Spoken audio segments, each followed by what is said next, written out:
Dear Thomas, it is a pleasure to have you with us today. Welcome to New World Encounters. Thank you for having me.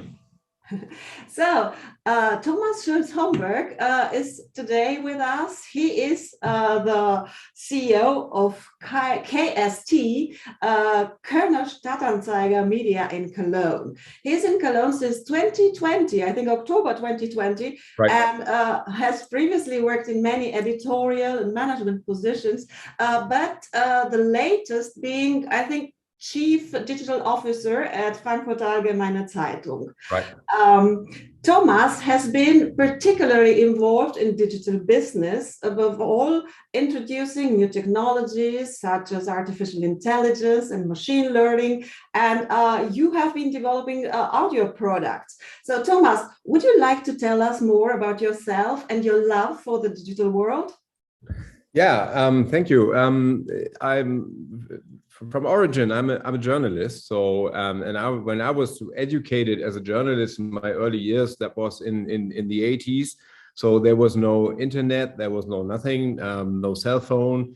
And that's the world I'm coming from. And when the internet came up, I did not recognize at first what that might be, what revolution that's going to be. But after a while, I got aware of that. And then I thought for journalists, it's very important to get into this because I assumed that the world of print is going to shrink more and more under this pressure from a new technology, from new platforms. And so I started to train and then to look at what is going on there. And then I took it over professionally in 2001. So this is over 20 years ago. And since then, I'm driving digital businesses in media. So, and I'm a tech nerd. I love my iPhone and my wife, I'm a real tech nerd.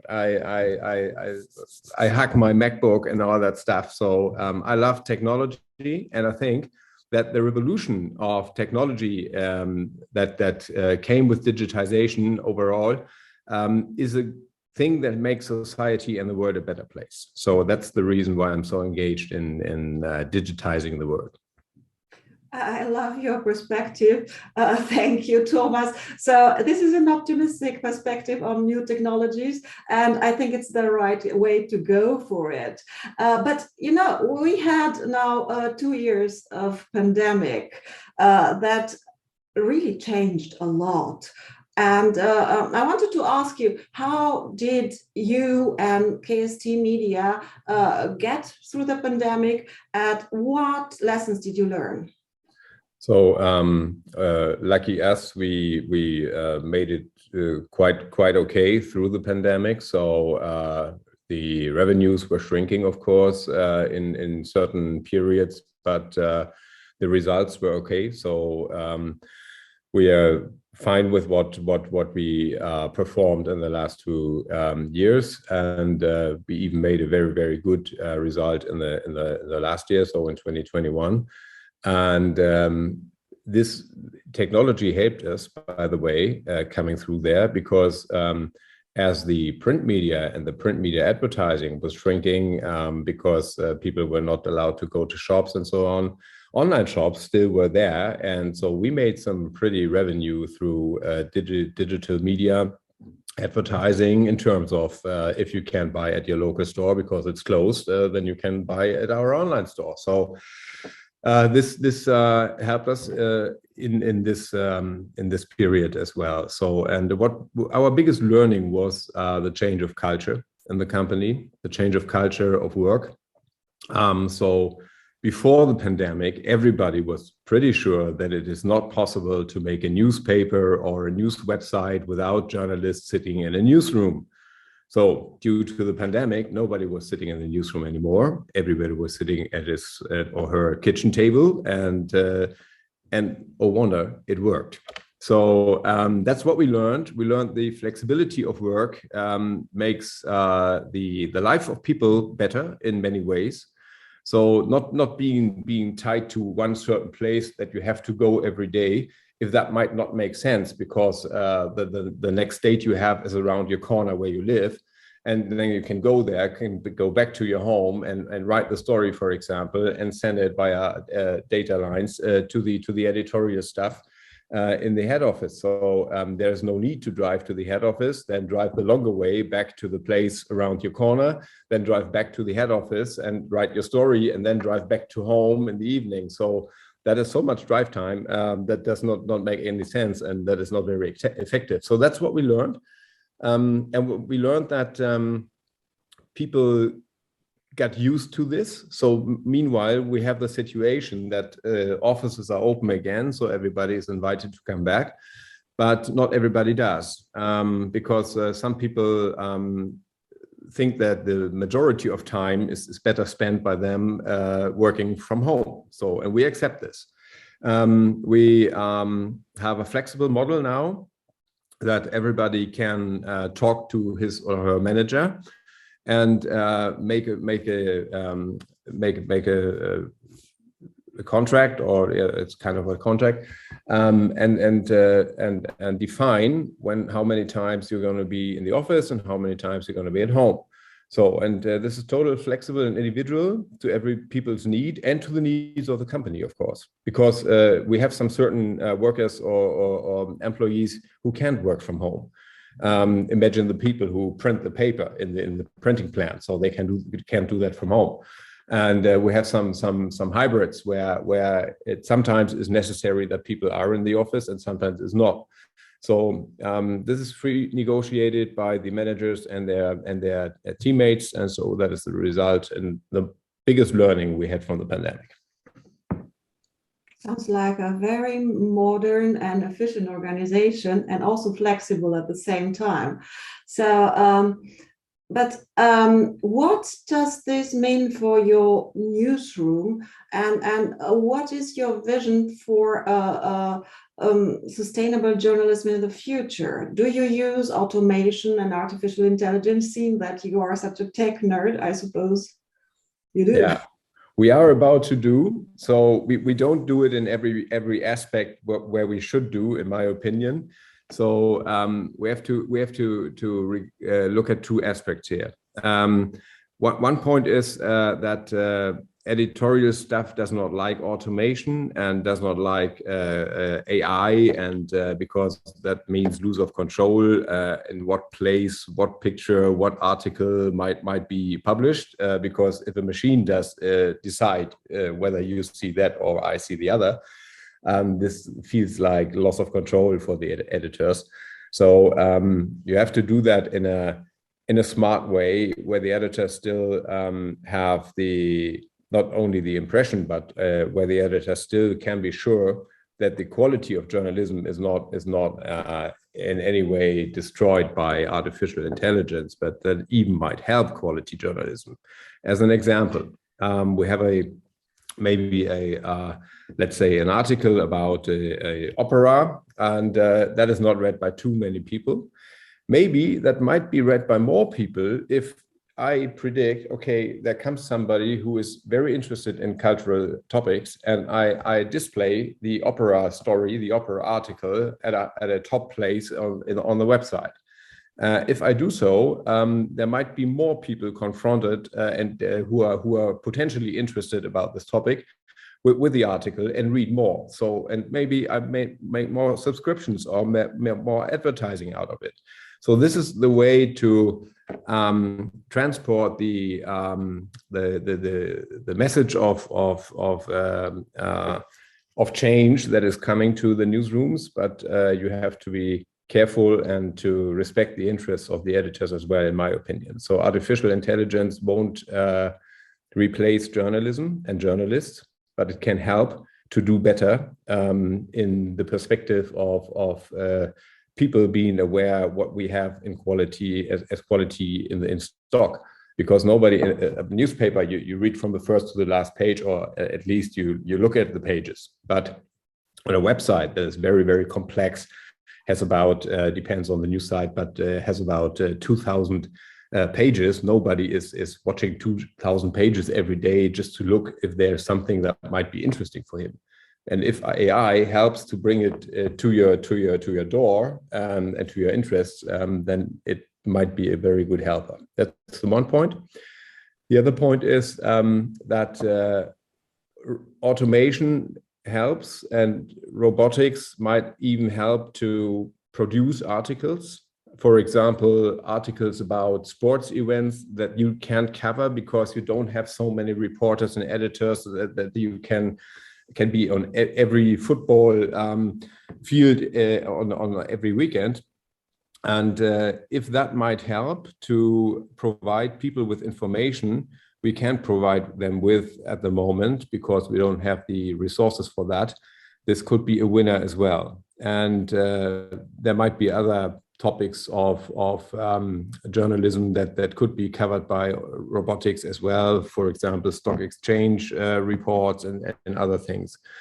What robot journalism can't at the moment, and I predict won't be able to do in the next 10 or 20 years, is emotional covering of stories. So this won't happen. A portrait of a person won't be written about by robot journalism, but it can be a helper to enhance the broadness of what we are able to publish. Let's say it that way.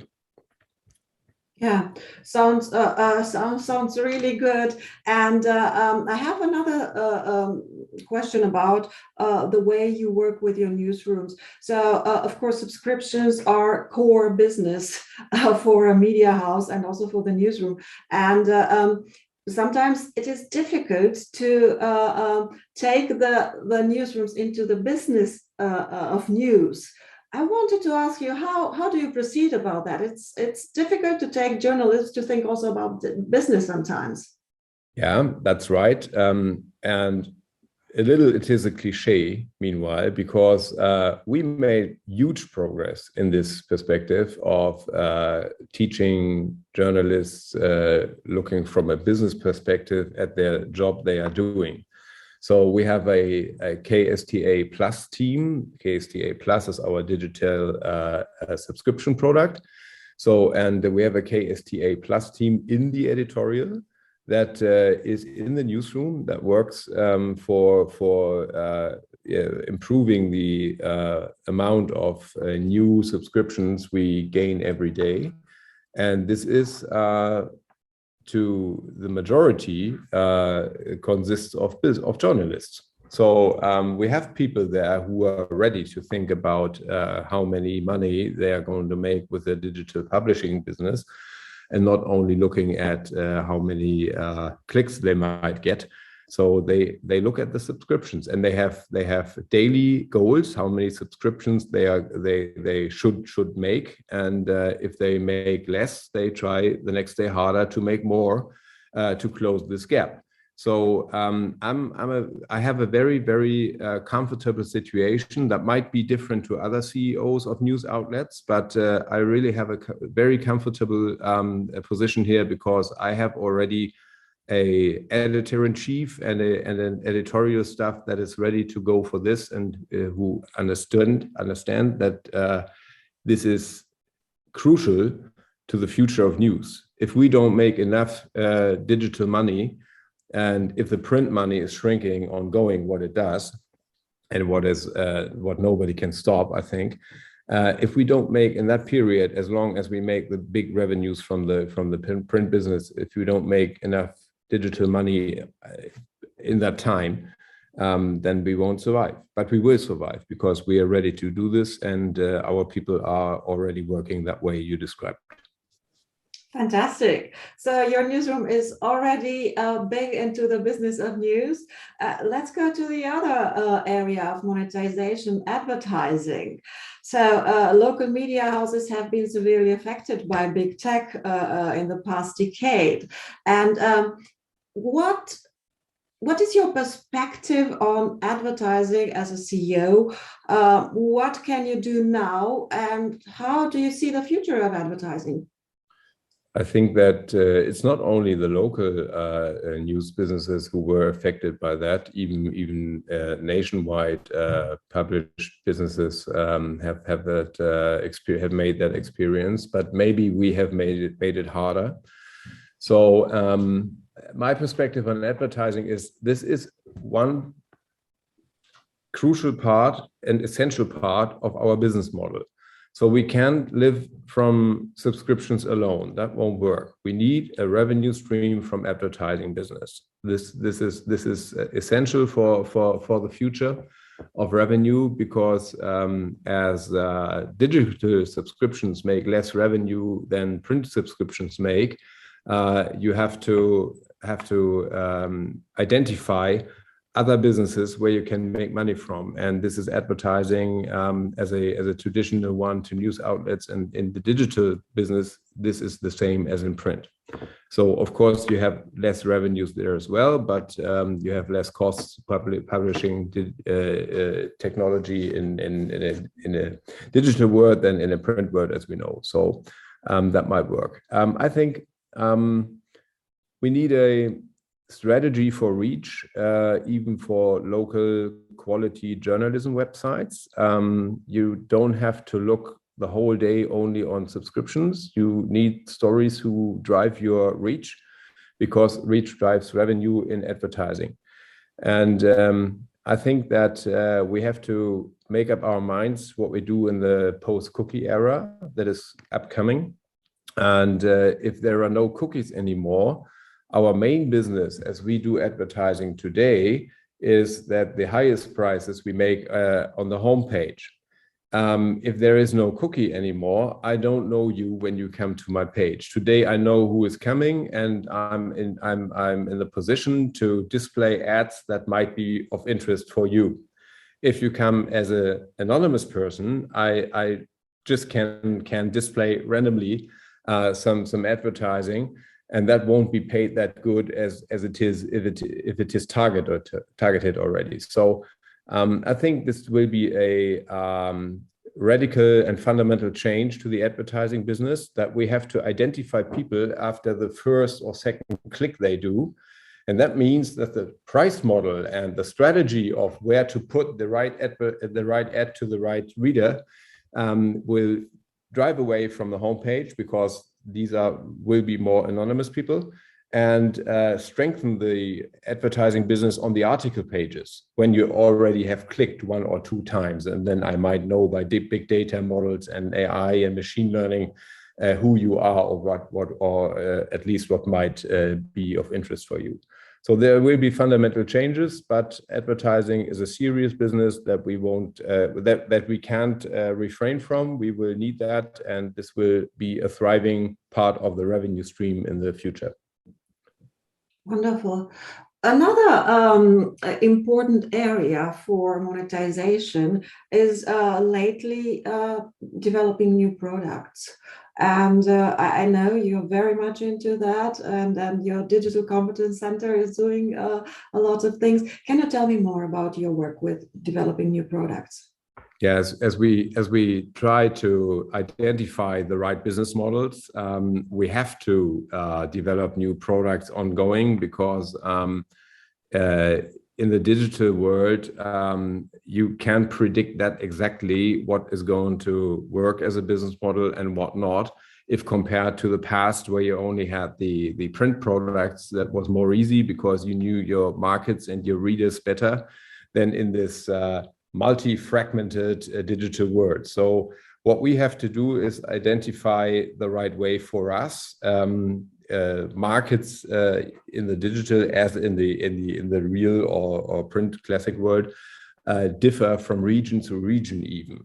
So if in the neighbor city something might work, that does not mean that it works in my city, because people have other habits and so on. So this is an ongoing, we call that digital feedback loop. So we try things, we publish them, then we do the data analysis, and then we see, okay, is that right or good, and or not, and when not, we're trying to refine the product and publish it again, and so on and so on. This is an ongoing circle. There are no ready products anymore. So what we are trying to is, we're trying to get into the audio business. So we have some podcasts that we are publishing. They are pretty successful, but not that strong that this is already a relevant revenue stream. But maybe this is going to come. So we improve those podcasts ongoing and try to develop new formats that might work even better than those that we have in the market. We are experimenting a lot with audio formats that are not podcasts, but might be text-to-speech formats, so that you can hear the text that we publish maybe in the car or while you are running or doing other sports. So this is a trial that we work on. And the challenge is how to get money out of this, because it is not so easy for a local news outlet to build enough reach on those products that is interesting for the advertising business. But we try, and I'm sure we will succeed. There is always a right way to find, and we're going to find it. And what we're doing as well is we have a tablet product that is called Express. So this is more a broadsheet in digital, and we are trying to improve in the video advertising and video publishing business there. This is, as you see, all trial and error. Nobody knows the right path through the jungle, and everybody has to find his own, because there won't be a recipe that works for all. So that's what we're trying. And I could tell many more about that, but that would be too long. So yes, this is an ongoing research market that we are in there, and we won't stop. We will try as long as we carry. Yeah, so this is innovation on quicksand. So right. Not the easiest thing to do, but right. The complexity of the digital world is getting even bigger now with the metaverse, with the NFTs and digital currencies. So we are moving somehow into quite a different digital world, yeah? And I wanted to ask you, how do you envision the future of news media in this new world? Very big challenge. Good question. Thank you for that. So I think the metaverse will become relevant. That's no question for me, and relevant for news as well, because if you spend so much time and maybe half of your day or even more in the metaverse, you won't have time to read in the, let's say, real world your raps and your news on your traditional publishing channels. So we have to find a way how to get into the metaverse worlds, and how to show our products and our contents there.